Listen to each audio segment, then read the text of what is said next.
Well, events like this are, of course, very predictable in Southern California in ways that they're not in the Carolinas and in other parts of the country. But Roma, you grew up in the greater Los Angeles metroplex, and you've been watching this very closely.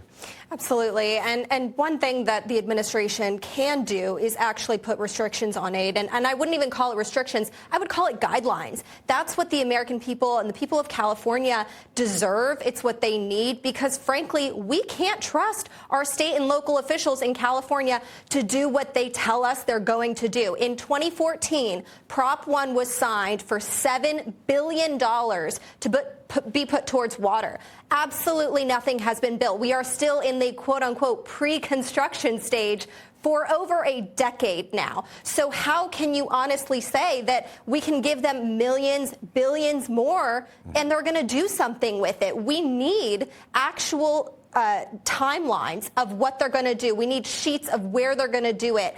And that is what California deserves at this point. Too many people have lost everything. And I actually do believe that people are waking up. I've spoken to people all across L.A., Orange County. They're asking themselves, how on earth could this happen? And the only explanation that they have, these are liberals, is that it's a failure of their government, their local government. And the state government, and on every level, I think. And Bradley, you're also from the megalopolis that is Los Angeles, and it's just a catastrophic failure at every level, and it couldn't be more plain.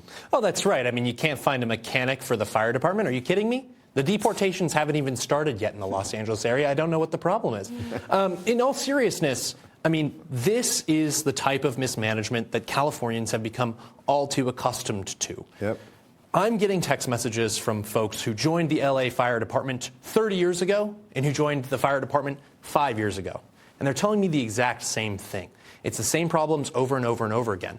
And they're also telling me that this was a job that they entered because they knew they were going to have good benefits, they knew they were going to have good pensions, they knew that they were going to be putting their lives in danger at some point, but they thought they'd have the backing of the state governments and of the local governments in order to make everyone in the Los Angeles area safe. Sadly, that hasn't been the case. You know, I went to school at UC Berkeley. There's a professor there, and his name is Scott Stevens, and he said, yeah, 20, maybe 25% of what we're seeing can be called climate change. But it's 75% of everything else. Yeah. The failure of water, of preserving water resources there, the failure to clear deadwood, the failure to manage our forests properly, that's what's causing these blazes. I mean, that's why I think some conditions are important on this aid if it's going to go forward, because this isn't a one-off crazy storm like we saw in North Carolina. This is a recurring problem. I didn't have school for a week in college because of the Camp Fire in Chino Hills, and we see the same problem repeating itself and repeating itself.